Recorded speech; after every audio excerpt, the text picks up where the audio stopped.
지난 시간에 이어서 두 번째로 화목제에 대해서 보는데, 지난 시간에 본 걸 잠깐 한번 복습을 해볼까요? 화목제는 어떤 것입니까? 이스라엘에 5가지 제사가 있는데, 그 중에 특별한 경우에는 속죄제와 속건제를 드리는데, 그것을 통해서 이스라엘 모든 예배 드리는 준비를 하게 합니다.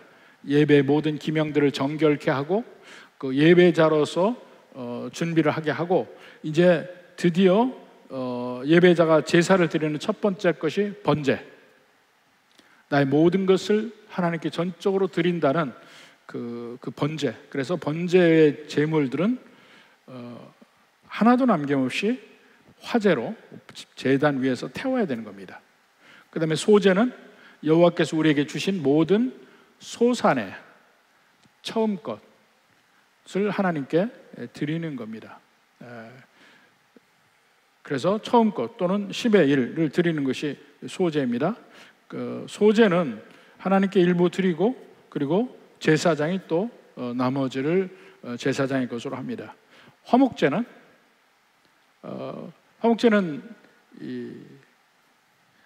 그 번제와 소제, 그러니까 소제는 번제와 거의 같이 치고, 번제를 드린 이후에 화목제를 드립니다. 번제가 전제되지 않으면, 하나님 앞과의 관계가 회복되고 모든 것이 원활한 그런 관계가 되지 않으면 화목제는 드릴 수가 없습니다. 그게 된 다음에 그 다음에 화목제를 드리는데, 화목제는 이 free will offering이라고도 하고, 그 하나님 앞에 자원해서 드리는 감사의 제사입니다. 그러니까 이것은 그 하나님과 교제를 한다는 면에서 이 fellowship offering이라고도 하고, 하나님과 화평의 관계를 갖는다고 해서 peace offering이라고도 얘기하고 이렇게 합니다. 근데 이것은 일부 그 기름과 콩팥 또 간까지 해서 가장 좋은 부위, 또 그 감정이 있다고 생각되는 콩팥, 이것을 온전히 하나님께 태웁니다. 번제를 태운 그 위에서 태웁니다. 피는 제단에 뿌리고 드리고, 나머지는 뭐 앞다리 뒷다리 해가지고 하나는 요제로 드리고 하나는 거제로 드리고 다 제사장에게 줍니다. 그리고 나머지는 같이 제사장과 예배자와 또 예배자와 함께하는 다른 모든 사람과 공동의 그 공동체의 잔치를 하는 것이 화목제다, 이런 얘기를 했습니다. 근데 그 화목제에는 3가지 면이 있다고 그랬어요. 3가지 면. 감사의 제사, 특별히 하나님께서 내게 어떤 은혜를 베풀었을 때, 나를 구원해 주셨다거나 나는 특별한 어떤 복을 내게 주셨다거나 이 어려움을 피하게 하셨다거나, 하여튼 감사하는 일이 특별히 있을 때 하나님께 드리는 것이 화목제예요. 또 어떤 때는 정말 급할 때는 하나님 앞에 서원하죠. 서원해서 하나님이 그 서원을 들어주셨을 때는 반드시 하나님 앞에 제사를 드려야 되는데, 번제와 화목제를 드려야 돼.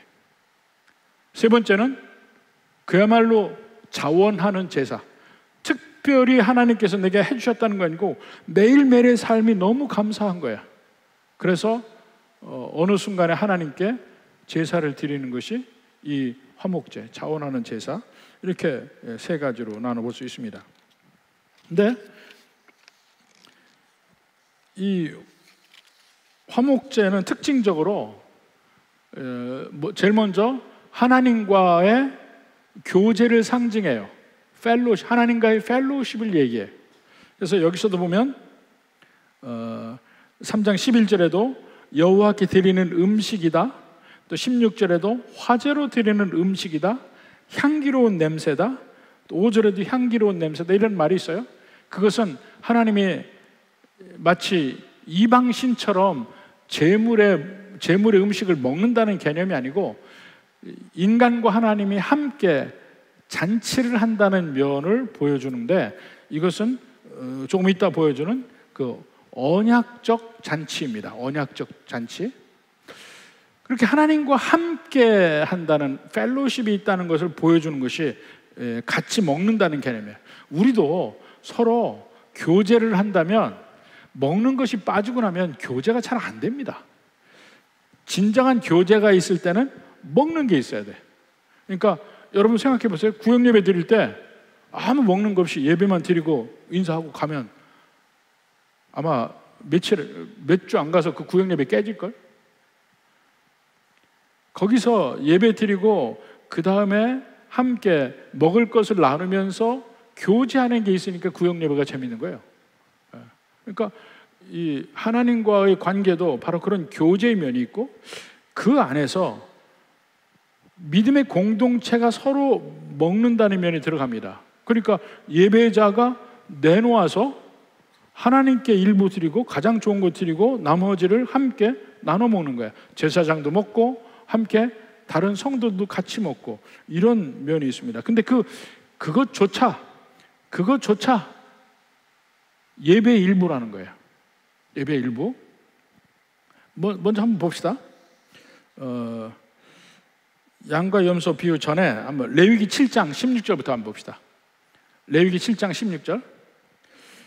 레위기 7장에도 화목제가 설명이 되는데 그 중에 일부예요.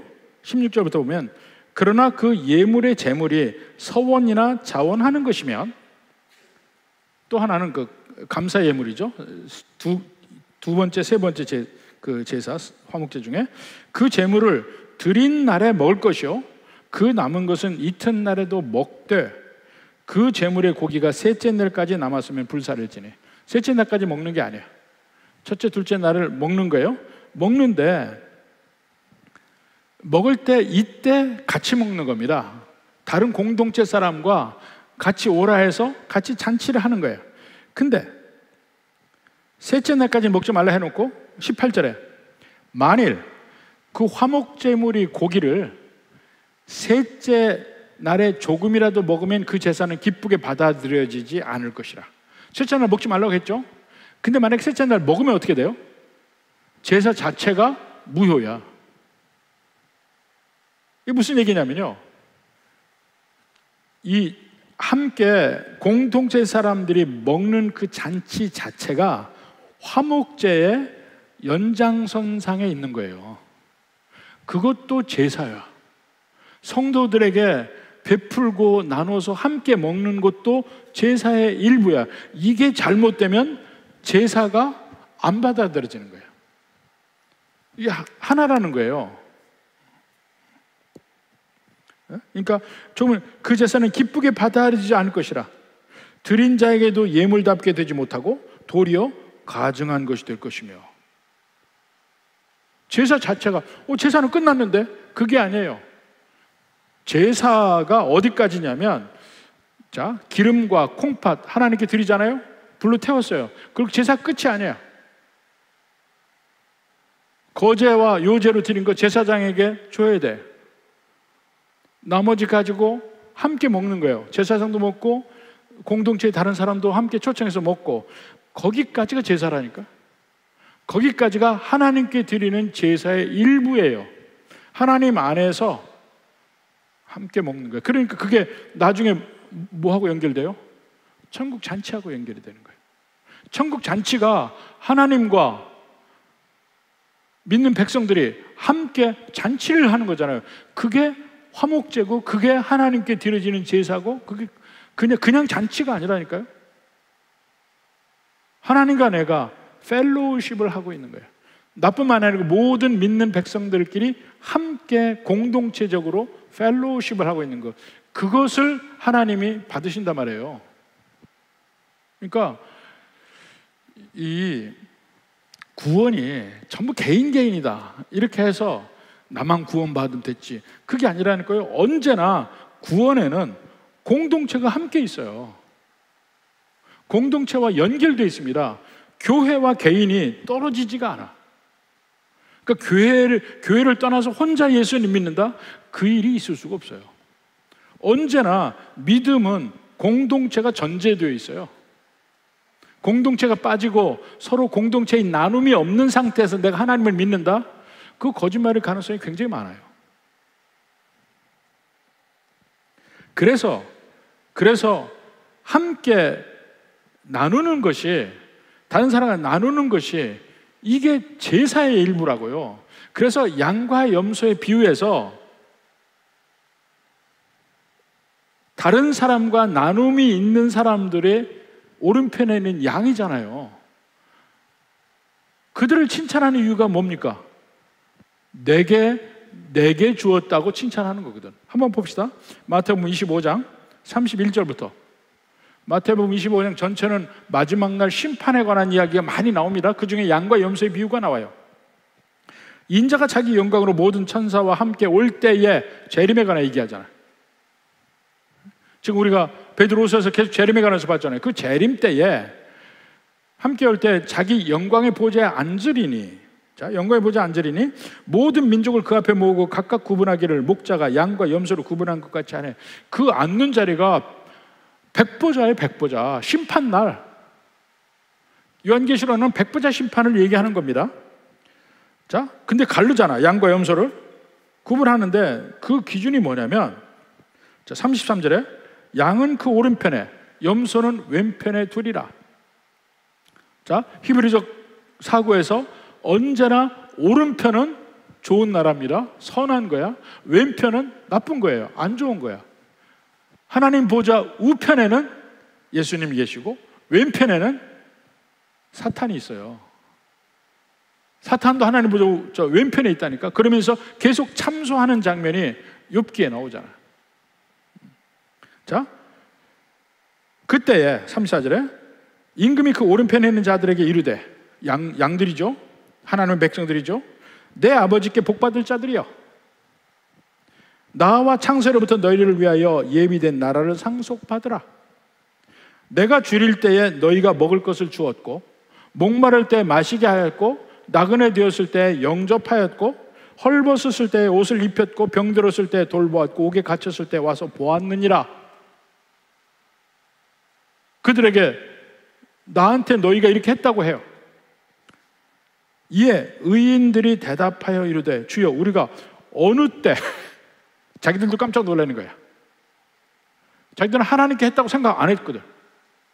근데 믿는 백성으로 당연히 해야 될 거라고 생각을 하고 다른 주변에 도움이 필요한 사람들에게 도움을 준 거야. 그런데 그게 하나님 앞에 제사인 줄을 알지 못한 거죠. 어느 때 주께서 줄이신 것을 보고 음식을 대접하였으며 목마르신 것을 보고 마시게 하였나이까? 어느 때 나그네 되신 것을 보고 영접하였으며 헐벗으신 걸 보고 옷 입혔나이까? 어느 때 병드신 것을 옥에 갇힌 걸 보고 가서 배웠나이까? 하리니. 몰랐다는 거죠, 이 사람들도. 임금이 대답하여 이르시되, 예수님이죠, 재림하신 예수님, 내가 진실로 너에게 이르노니 너희가 여기 내 형제 중에 지극히 작은 자 하나에게 한 것이 곧 내게 한 것이니라. 화목제랑 똑같은 거예요. 다른 사람과 함께 내가 하나님께 드리려고 나와서 그것으로 일부 가장 좋은 거 하나님께 드리고 나머지는 함께 먹는 것이 화목제야. 그리고 이것은 자유로 하는 거야. 내 속에서 우러나와서 즐거운 마음으로 해야 되는 거예요.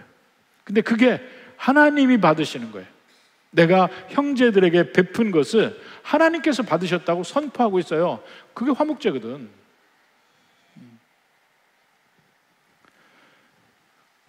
이렇게 그냥 구약의 제사라고 해서 지금 우리는 제사 안 지낸다 하고 넘어가면 안 돼요.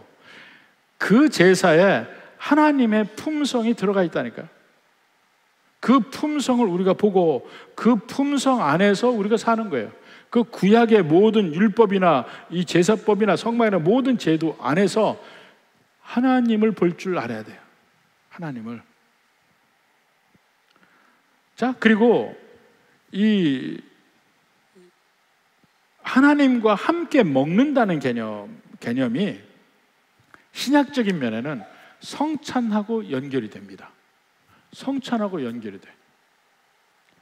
할례는 세례하고 연관이 돼요. 할례는 세례하고 연관되고 이 화목제에서 함께 먹는다는 면은 성찬하고도 연결이 됩니다. 자, 먼저 잠깐 그 할례와 세례의 비슷한 점을 그냥 잠깐만 설명을 하면, 할례는 믿는 자와 그 자녀들이 받은 거예요. 할례가 아브라함과 그 자녀가 받았잖아. 그 이후로 어린아이가 태면 8일 만에 할례를 행했잖아요. 그 아기가 믿음이 있어서 할례 받는 겁니까? 아니죠. 부모의 믿음 때문에 아이가 할례를 받는 거야. 그러면서 앞으로 언약 속에서 클 자녀라는 걸 표시하는 거거든요. 근데 우리 세례도 똑같아요. 유아 세례가 뭡니까? 그 아이의 믿음으로 세례받는 거 아니에요. 부모의 믿음으로 세례를 하는 거지. 그리고 일생에 한 번만 받잖아. 두 번, 세 번 세례받는 거 아니에요. 물론 잘못된 세례를 받은 건 다시 받겠지. 그렇지만 한 번 세례받으면 그게 평생 한 번 받는 거야. 유효한 거예요. 그러니까 할례도 마찬가지고 세례도 마찬가지예요. 그리고 그것이 하나님과의 언약적 관계의 시작이잖아요. 근데 이 식사가 있는 화목제 같은 것은 원래 그 구약에 언약을 맺으면 계약도 마찬가지입니다. 언약을 맺으면 그 언약이 끝나고 마지막에 그 언약 당사자들이 함께 식사를 합니다. 그 식사까지 해야 모든 언약이 완결된 거예요. 구약의 계약도 마찬가지예요. 계약. 일방적인 상거래도 서로 계약을 하잖아요. 계약을 하면 마지막에 양을 잡아서 반으로 쪼개요. 쪼개서 그 쪼갠 양 사이에 계약 당사자가 지나가서 그 지나가는 행위가 상징적으로 뭘 하냐면, 이 계약을 어기면 내가 이 양처럼 쪼개지겠다는 서약이에요. 지나가고 나서 그 다음에 그 쪼갠 양을 가지고 구워서 식사를 만들어서 같이 식사를 하는 것으로 끝납니다. 그게 계약이 끝나는 거야. 근데 그런 환경 속에서 하나님이 창세기 15장에 보면 아브라함에게 양을 쪼개놓으라 하잖아요. 그러면서 쪼개놓으니까 거의 점점 밤이 되었을 때 하늘에 불이 와서 그 불이, 여호와의 불이 쪼갠 고기 사이를 지나가잖아. 근데 아브라함은 안 지나가요. 하나님은 아브라함에게 지나가라고 안 했어요. 왜냐하면 아브라함의 언약은 하나님만이 지키겠다고 일방적으로 약속한 언약, 참 불공정한 언약이에요. 하나님만 지키는 거야. 인간은 지키라는 게 아무것도 없어요. 그냥 하나님의 일방적 약속이야. 그래서 쪼갠 고기 사이에 여호와의 불만 지나가요. 근데 다른 모든 계약, 그 다음에 언약은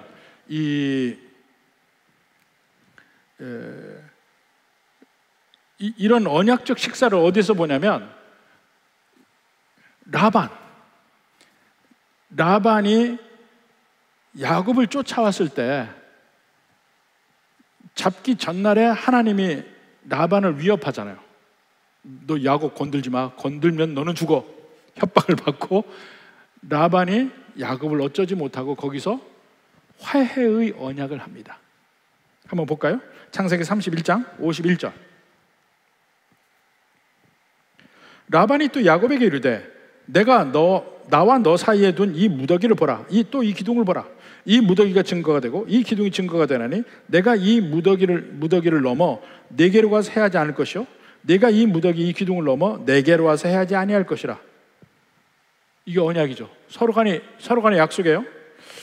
아브라함의 하나님, 나홀의 하나님, 그들의 조상의 하나님은 우리 사이에 판단하옵소서 하매 야곱이 그 아버지 이삭이 경외하는 이를 가리켜 맹세하고, 하나님을 가리켜 맹세하고, 야곱이 또 산에서 제사를 드리고 형제들을 불러, 형제라는 건 라반의 자녀들이잖아.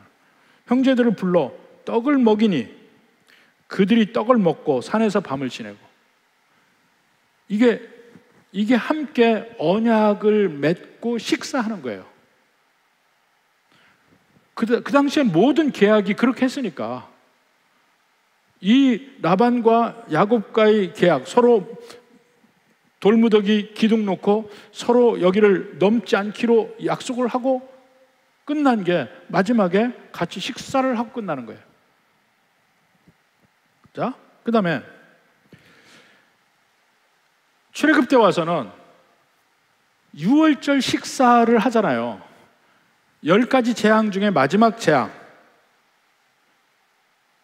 자, 죽음이 애굽에 임해서 애굽의 모든 처음 난 것은 위로부터 첫 왕자부터 모든 가축의 초태생까지 다 죽음을 맞이할 때 어떻게 합니까? 이스라엘 백성들은 유월절 양을 잡아서 문지방과 문설주에 피를 뿌리고 그 안에서 양을 잡아 먹습니다. 그게 첫 번 유월절 식사예요. 근데 사실은 그게 하나님 앞에 언약적 식사인 거야. 하나님은 그 피 흘린 양의 피를 보고 그들을 안 죽여요. 그리고 그들을 구원하는 거야. 한번 봅시다. 출애굽기 12장 21절부터 봅시다. 모세가 이스라엘 모든 장로를 불러서 그들에게 이르되 너희는 나가서 너희의 가족대로 어린 양을 택하여 유월절 양을 잡고 그 다음에 우슬주 묶음을 가져다 그릇에 담은 피에 적셔서 그 피를 문 임방과 좌우 설주에 뿌리고 아침까지 한 사람도 자기 집 문 밖에 나가지 말라. 23절 여호와께서 애굽 사람에게 재앙을 내리려고 지나가실 때에 문 임방과 좌우 문설주의 피를 보시면 여호와께서 그 문을 넘으시고, 넘는다는 게 유월 우리말로 그 한문으로 유월이에요. 월담한다는 그 월, 흘러서 넘어간다. 처음에는 6월절이라서 난 6월달에 드리는 게 6월절인 줄 알았어요. 근데 그게 아니잖아. 넘어간다. 그러니까 영어로 말하는 게 더 확실하죠. pass over 위로 넘어간다. pass over야. 6월절이 그게 하나님의 언약이에요. 언약 가운데 그들이 살기 위해서는 양의 피 흘림이 필요한 거야. 그리고 그 양의 피 흘림 안에서 그들이 먹는 식사가 언약의 식사인 거예요. 그 처음 시작이에요. 자, 그리고 이제 드디어 공식적으로 하나님과 이스라엘의 언약 조인식이 있습니다. 어디에 있냐면 시내산에서. 시내산에서 언약 조인식이 있는데, 자, 시내산에 출애굽기 19장에 보면 시내산에 다 모입니다. 모여서 그들이 정결케 하고 준비를 해요. 그 다음에 출애굽기 20장 보면 하나님이 온 이스라엘 백성에게 시내산에서부터 10계명을 주십니다. 근데 그 소리가 우르르쾅쾅 해가면서 너무 무서운 소리가 나는 거야. 10계명은 이스라엘 백성에게 하나님이 직접 주셨어요. 그러니까 10계명을 받고 나서 그들이 너무 떨려서 모세에게 가서 하나님이 직접 우리에게 말하지 말하게 하십시오. 당신 통해서 말하게 해주십시오 해서 그 다음부터는 하나님이 모세를 통해서 주십니다. 21장부터 23장까지가 하나님이 주시는 율례라고 합니다. 율례. 21장 처음에 보면 하나님의 율례, 모세를 통해 주신 율례. 그러니까 10계명은 히브리어로 핫다바르라고 합니다. 핫다바르가 뭐냐면 the words라는 말이에요. 핫다바림 하는 게 the words, 말씀들이라고 해요. 공식적인 이름입니다. 핫다바림 하면 말씀들이라고 하는 게 10계명이에요. 그 말씀 또는 그 말씀들이라고 나오면 10계명을 말해요. 근데 21장부터 23장까지는 핫데바림입니다. 이 말씀들하고 10계명하고 달라요. 율례라고 합니다. 근데 10계명과 율례의 차이는 뭡니까? 10계명은 시공을 초월해서 영원한 하나님의 명령이에요. 그러니까 시간이 흐름과 관계없이 지켜야 되고 지역에 관계없이 지켜야 되고 그 하나님이 가장 기본적인 하나님의 뜻을 엑기스로 만들어 놓은 게 10계명이에요.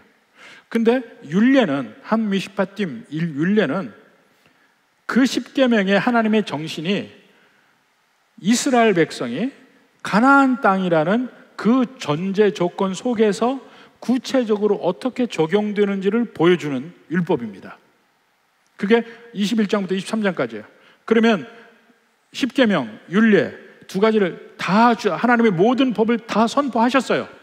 그리고 나서 24장에 그 법에 근거해서 조인식을 합니다. 언약을 맺어요. 이게 이스라엘 백성들에게 가장 중요한 언약 조인식입니다. 출애굽기 24장 가서 봅시다. 출애굽기 24장 1절부터 봅시다. 또 모세에게 이르시되 너는 아론과 나답과 아비후와 이스라엘 장로 70명과 함께 여호와께로 올라와 멀리서 경배하고, 자, 70장로와 제사장들은, 아론, 나답, 아비후는 제사장들이죠. 제사장들은 여호와께로 올라가요. 백성들은 산 아래에 있고, 이 산 록에는 이 70장로가 있고, 또 너 모세만 여호와께 가까이 오고, 모세는 더 가까이, 3단계 모세, 70장로, 백성들, 이렇죠? 나오고, 그들은 가까이 나오지 말며 백성은 너와 함께 올라오지 말지니라. 모세가 와서 여호와의 모든 말씀과 그의 모든 율례를 백성에게 전하매, 여기서 모든 말씀이 십계명, the words라는 말이에요. the words, 말씀들, 말씀, 이게 여기 그냥 말씀이라고 했지만 사실은 십계명을 얘기하는 거예요. 우리말로 그냥 말씀이라고 얘기했는데 사실은 십계명을 얘기하는 거라고. 그 다음에 그의 모든 율례, 율례는 한미시바팀이라고 해서 21장부터 23장까지 이스라엘 백성들이 지켜야 하는 모든 시민법을 얘기해요. 그러니까 그냥 읽으면 안 됩니다. 이게 십계명과 시민법을 딱 정확하게 얘기하는 거예요. 그것을 백성에게 전하매, 자, 이제 전했습니다. 전하매 그들이 한 목소리로 한 소리로 응답하여 이르되 여호와께서 말씀하신 모든 것을 우리가 준행하리이다. 근데 준행할 수 있어요, 없어요? 없죠. 그들은 멋모르고 지금 맹세하고 있는 겁니다. 근데 하나님은 그걸 아시고 그 다음에 봐요. 준행하리이다 얘기 나왔죠. 그 다음에 4절부터 모세가 여호와의 모든 말씀을 기록하고, 모든 말씀, 십계명이에요. 모든 말씀을 기록하고 이른 아침에 일어나 산 아래 제단을 쌓고 이스라엘 12지파들 12기둥을 세우고 이스라엘 자손의 청년들을 보내어 여호와께 소로 이 제물 중에 가장 비싼 게 소예요. 소로 번제와 화목제를 드리게 하고, 이게 아무 일이 없을 때 무조건 하나님 앞에 나갈 때 드리는 것이 바로 이 번제와 화목제, 이 두 가지입니다. 번제와 화목제를 드리게 하고, 모세가 피를 가지고 반은 여러 양푼을 닦고 반은 제단에 뿌리고, 자, 제단에 뿌리죠. 피를 뿌려요. 피를 뿌리는 이유가 뭐냐면 그들이 준행하리이다 해놓고 안 지키면 어떻게 됩니까? 죽어야지. 죽어야 되는데 그 대신 양의 피가 뿌려지는 거예요. 앞날을 미리 예견적으로 보여주는 겁니다. 그러니까 양의 피가 반드시 필요한 거야. 준행하리이다, 그건 멋모르고 하는 소리야. 근데 그들이 살려면 양의 피를 뿌림이 없이는 그들이 이 언약 속에 있을 수가 없어요. 자, 그리고 또 7절에 언약서를 가져다가 백성에게 낭독하여 듣게 하니 그들이 이르되 여호와의 모든 말씀 우리가 준행하리이다. 또 나오죠. 두 번에 걸쳐 나와. 모세가 그 피를 또 피를 가져다가 백성에게 뿌리며 이는 여호와께서 이 모든 말씀에 대하여 너희와 세우신, 이게 십계명이라니까, 너희와 세우신 언약의 피니라. 언약의 피니라. 두 번 준행하리이다 이야기예요. 두 번 핏뿌림이 있습니다. 그렇게 해서 언약이 맺어지죠. 마치 그 당시에 계약을 맺을 때 양을 쪼개고 그렇게 지나가는 거와 마찬가지예요. 준행하리이다 다 했어요. 그리고 음식을 먹잖아요. 그 뒤에 음식 먹는 장면이 나옵니다. 9절부터 봐요. 모세와 아론과 나답과 아비후와 제사장들이죠.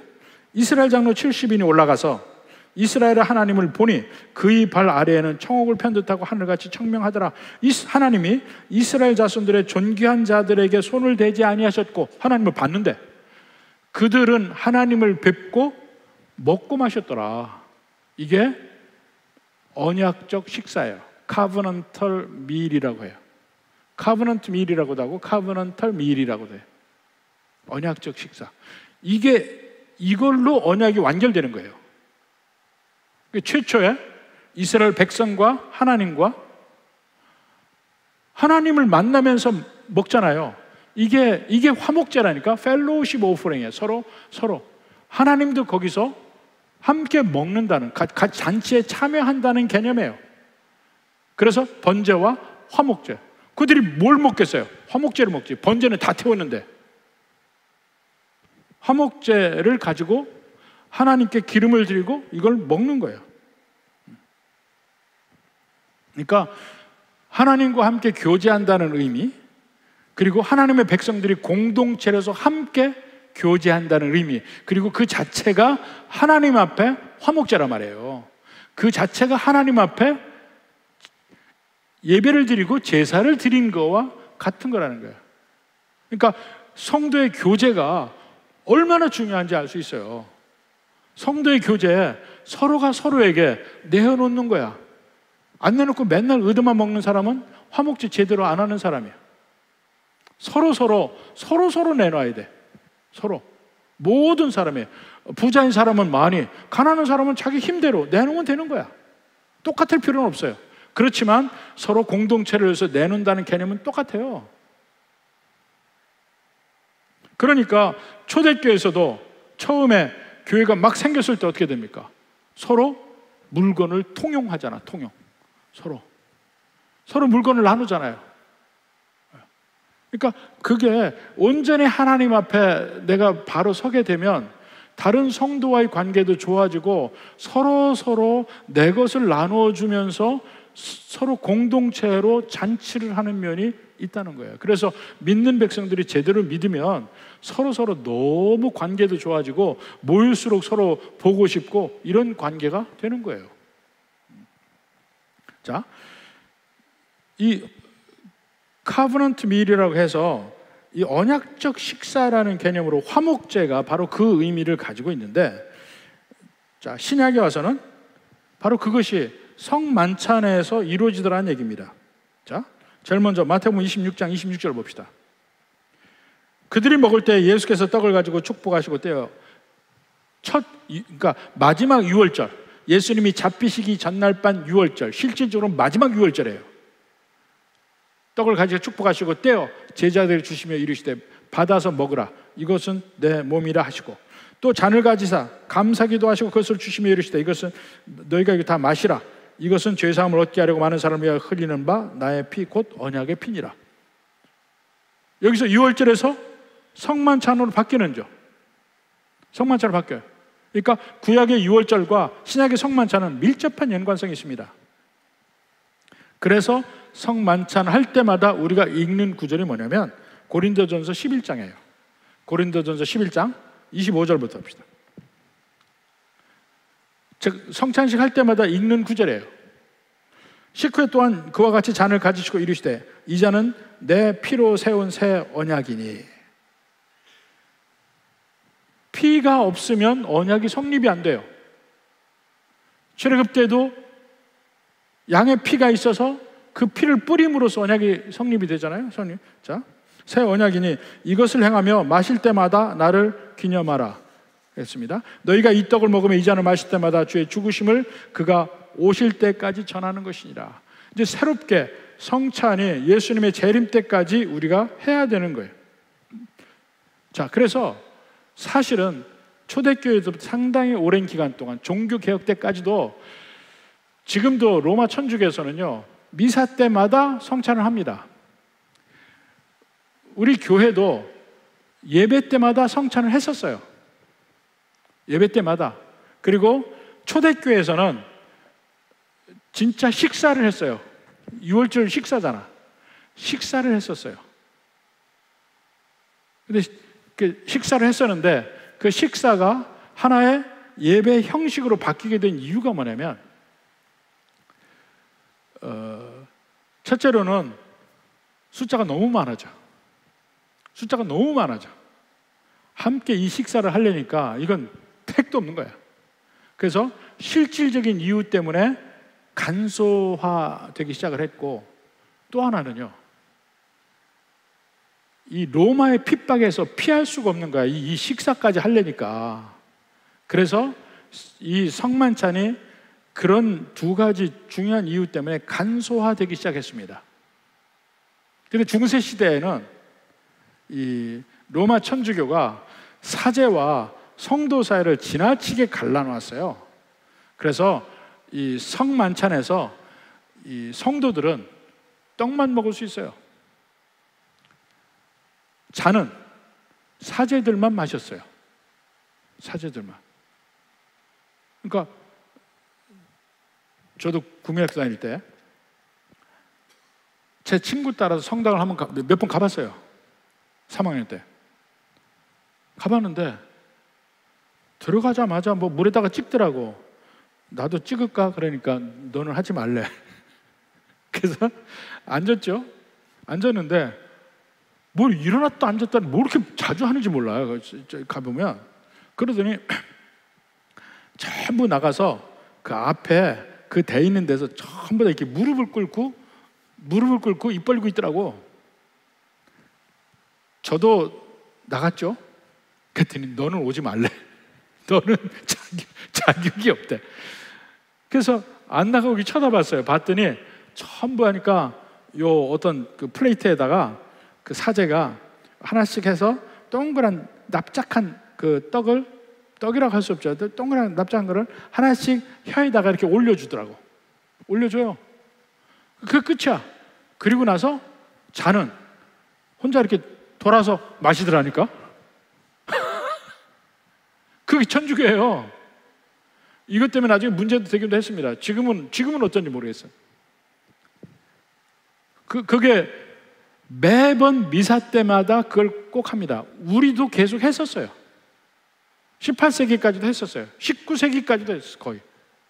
근데 점점 이 말씀 중심으로 바뀌면서 그 성만찬이 이제 한 달에 한 번, 절기 한 번 이런 식으로 바뀌어서 우리도 지금 1년에 2번 하는 거예요. 원래는 매번 했습니다. 원래는 예배를 사실은 2번 봤어요. 초대교회에서는 2번 봤어요. 어떻게 봤냐면 제일 처음에는 안 믿는 사람까지 다 오는 예배를 봤어요. 그 이제 복음을 전하는 예배야. 그래서 거기는 말씀만 전하고 끝나요. 그래서 안 믿는 사람 돌려보내. 다 보내고 그 다음에 2번째 예배를 드렸어요. 거기서 성만찬을 한 거야. 거기서 서로 음식을 먹은 거예요. 근데 이제 바울서신에서 봐도 알겠지만은 자기 먹을 걸 가져왔죠. 자기 빵 가져오고 포도주 가져오고 했는데 거기 부자도 있고 가난한 사람이 있었던 거야. 그러니까 부자는 자기 가져온 거 포도주 막 마시고 취하고, 가난한 사람 먹을 게 없고.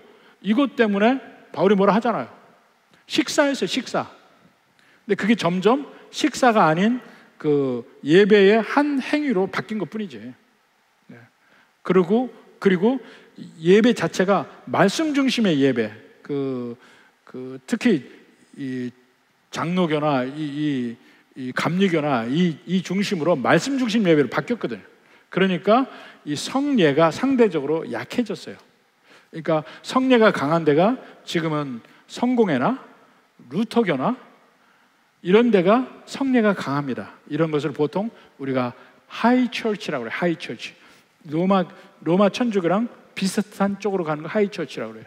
근데 그런 예식을 중요하지 않게 생각하고 믿음이 중요하고 형식이 왜 중요하냐 하는 것이 제일 끝으로 가는 것이 이제 제세례파, 찌빙글레 제세례파, 침례교, 장로교나 감리교는 그 중간쯤이에요. 예식도 중요하고 말씀도 중요하고. 그렇지만 우리는 성찬을 1년에 2번까지 줄여놓고 있다 하는 겁니다. 교회 역사에 그렇게 돼요. 자, 그 성찬이 예수님 때부터 성찬이 되는데, 자, 화목제가 사실은 유월절 식사와 화목제가 맞닿은 면이 있어요.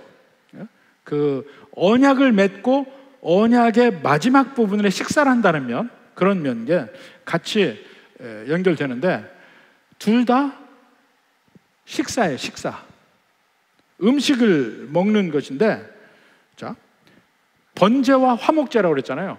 그 번제와 화목제가 번제적인 면을 오늘날에는 예수 그리스도의 십자가예요.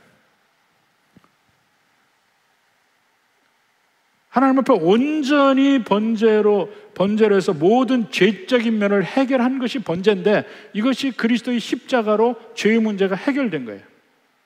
그 다음에 예수님을 믿는 사람들은 그 예수님 번제 안에 있잖아요. 그 다음에 드릴 것은 화목제잖아요. 이게 성찬적인 의미가 있는 거예요. 함께. 그리고 구약의 화목제라든가 신약의 성찬이라든가 함께 그 잔치에 참여하는 사람들은 반드시 정결해야 돼. 정결해야 돼. 아까 고린도전서 11장 27절에 뭐라 합니까? 그러므로 누구든지 주의 떡이나 잔을 합당하지 않게 먹고 마시는 자는 주의 몸과 피에 대하여 죄를 짓는 것이니라. 주의 떡이나 잔을 합당하지 않게 먹고 마시는 자가 누구냐면 그냥 죄인이라는 개념이 아닙니다. 공동체를 깨뜨리는 사람이에요.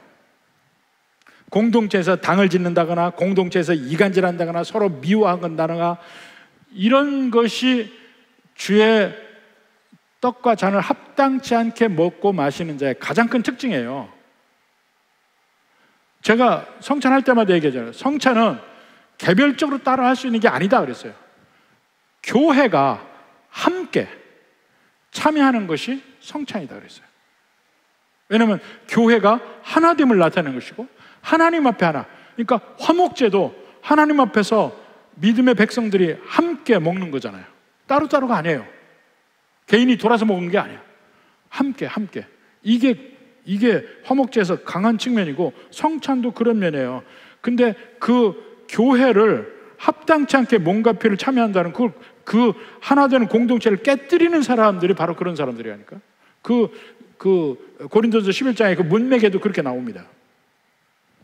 화목제도 마찬가지예요. 레위기 7장 20절 봐요. 만일 몸이 부정한 자가 여호와께 속한 화목제물의 고기를 먹으면 그 사람은 자기 백성 중에서 끊어질 것이요. 화목제도 누구나 공동체 안의 사람들이 다 참여해서 먹을 수 있지만 정결해야 돼. 정결해야 돼. 죄 지은 사람이 있으면 안 되고, 죄 지었더라도 화목제나 번제를 다 드린 사람만이 할 수 있는 거예요. 정결해야 돼. 그래서 화목제와 성찬을 서로 비교해 보면 공통점은요, 제사 중에 가장 마지막에 드려지는 제사예요. 화목제가 제일 마지막에 드려지는 제사잖아요. 하나님 앞에서 우리가 예배를 드리는 면에도 가장 끝판왕이 성찬입니다. 가장 끝판왕이. 그러니까 하나님을 찬양하고 모든 걸 다 하지만 마지막에 그리스도의 몸과 피를 상징하는 그 성찬에 참여하면서 나와 그리스도가 하나 되는 거예요. 나와 그리스도가 하나 되지만 그 안에서 모든 성도가 또 하나 되는 거예요. 모든 사람이 예수님과 하나 되면서 공동체 전체가 하나 됨을 같이 속하는 거거든요. 그러니까 주의 몸을 돌아보지 않고 이 성찬에 참여하는 자는 신약에도 그래서 자는 자도 있다고 그래요. 그래서 신약적입니다. 그래서 자는 자가 있다. 죽는단 말이에요. 신약에서 그렇게 나가니까.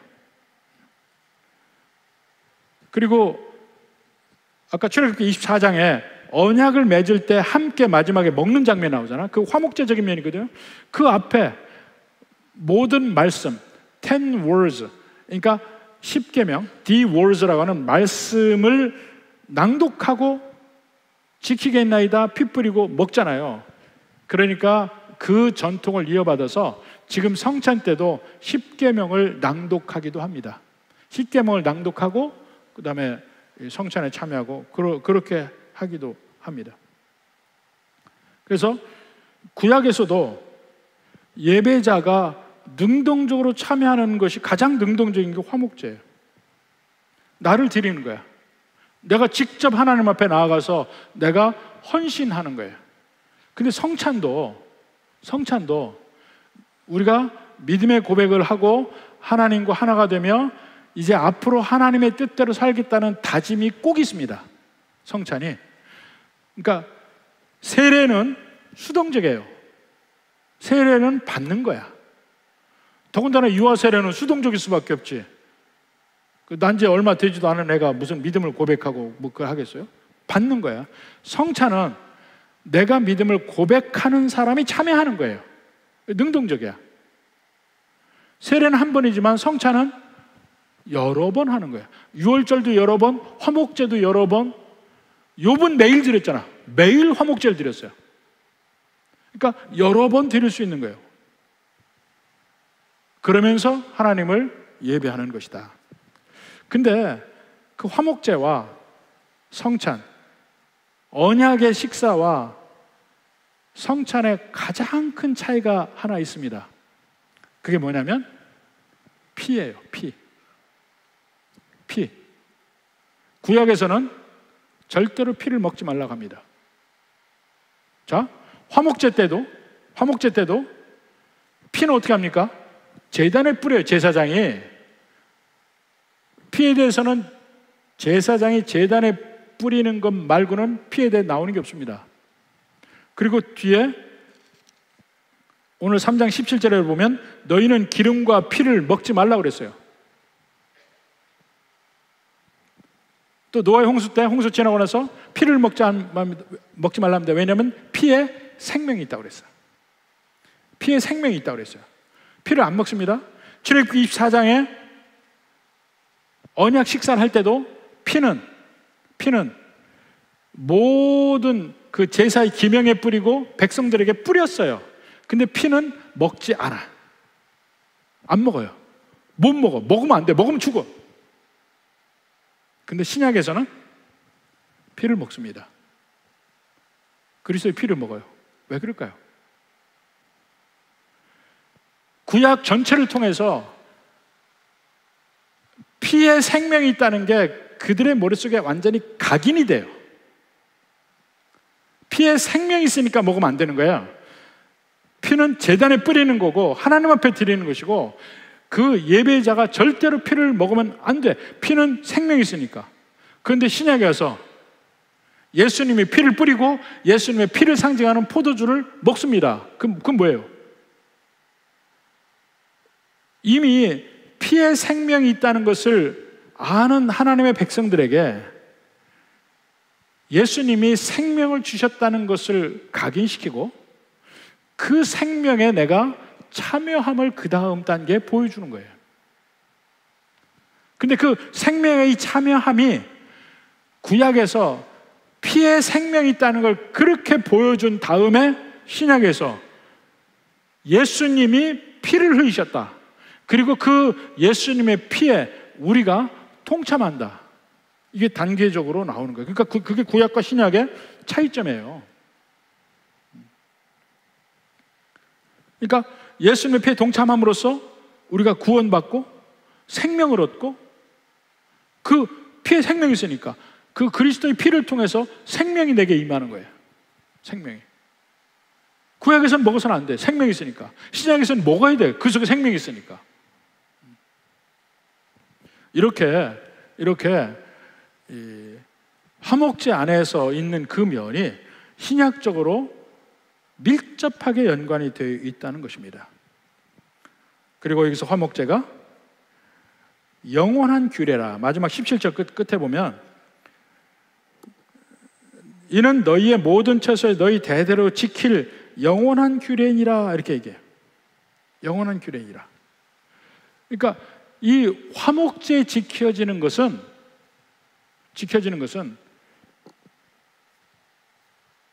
천국에서도 실제로는 지키는 겁니다. 천국에 뭐가 있어요? 잔치가 있잖아. 잔치가.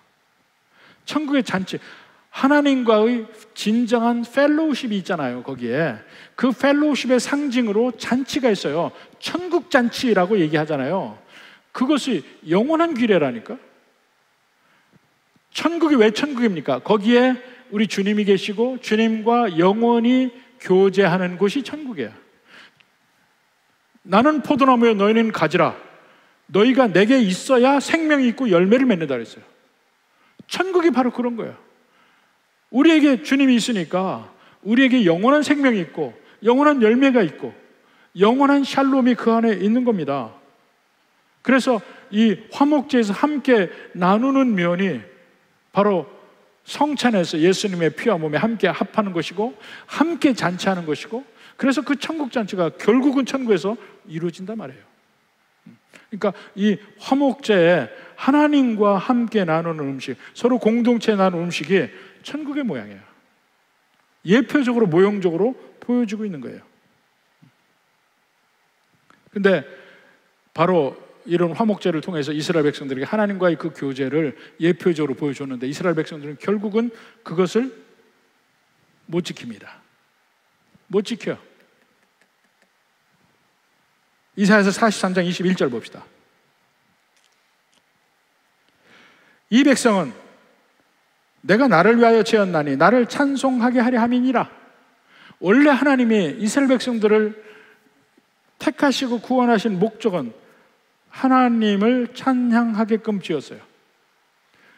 이와 똑같은 말이 어디 나온지 아세요? 에베소서 1장에 나옵니다. 하나님이 우리를 구원하시는 이유는 우리로 하나님을 찬송하게 하려 함이라. 에베소서 1장 보세요.